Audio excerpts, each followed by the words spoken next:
Hey, this is Pastor Laf, and thanks for joining me today. Let's get started. We're in Psalm chapter 48. Forgive my voice, a lot of dust, and some hard preaching and singing, I guess. Verse 1, Great is the Lord and greatly to be praised in the city of our God in his holy mountain. Beautiful in elevation, the joy of the whole earth is Mount Zion on the sides of the north, the city of the great King. God is in her palaces. He is known as her refuge. For behold, the kings assembled. They passed by together. They saw it, and so they marveled. They were troubled. They hastened away. Fear took hold of them there, and pain as of a woman in birth pangs, as when you break the ships of Tarshish with an east wind. As we have heard, so we have seen. In the city of the Lord of hosts, in the city of our God, God will establish it forever. Selah. We have thought, O God, on your loving kindness in the midst of your temple. According to your name, O God, so is your praise to the ends of the earth. Your right hand is full of righteousness. Let Mount Zion rejoice. Let the daughters of Judah be glad because of your judgments. Walk about Zion and go all around her. Count her towers.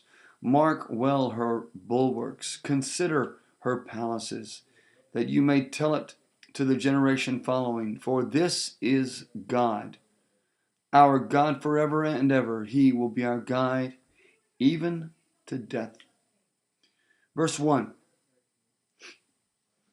Great is the Lord and greatly to be praised in the city of our God. This verse 1 and 2 is talking about Jerusalem. But I believe that there is a strong meaning in this for us. What do you feel about your city? How do you feel about it? Is it a place where that you love to talk about? Do you think it's a cesspool, a pit, a horrible place where wicked people rule and reign? Now, I'm not saying some of those things can't be true, but have you yet begun to claim it, your city, as God's city? Have you yet begun to say, this is the city of my God? Have you begun to make possessive comments?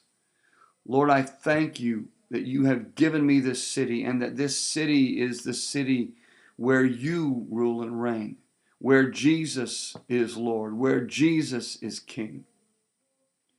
Or do you only say negative things about the place you live? You know, God is not going to jump down from heaven and take possession of your city. But I'll tell you what he will do. He will work through you to possess it.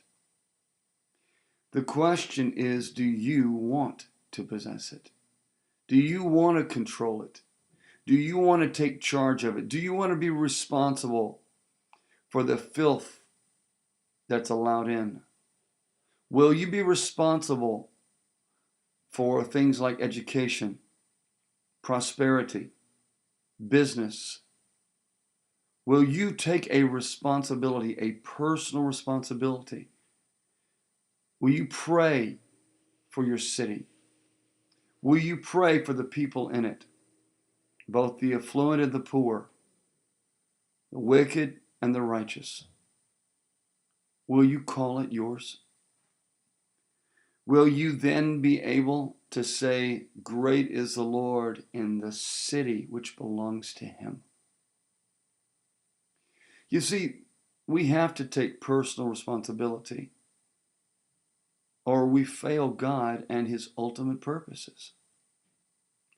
He doesn't want us to escape the earth. He wants us to transform the earth. He'll do it with his word on your lips. He'll do it with his power in your hands. He'll do it with his feet as you step. But it's your decision. His decree has gone forth. Your decision is what you're going to do about what God is doing in your city through you. You decide. I pray that you come into an agreement with Him and start calling your city the city of your God. Thanks for joining me today. God bless you. We'll pick this up tomorrow. Bye-bye.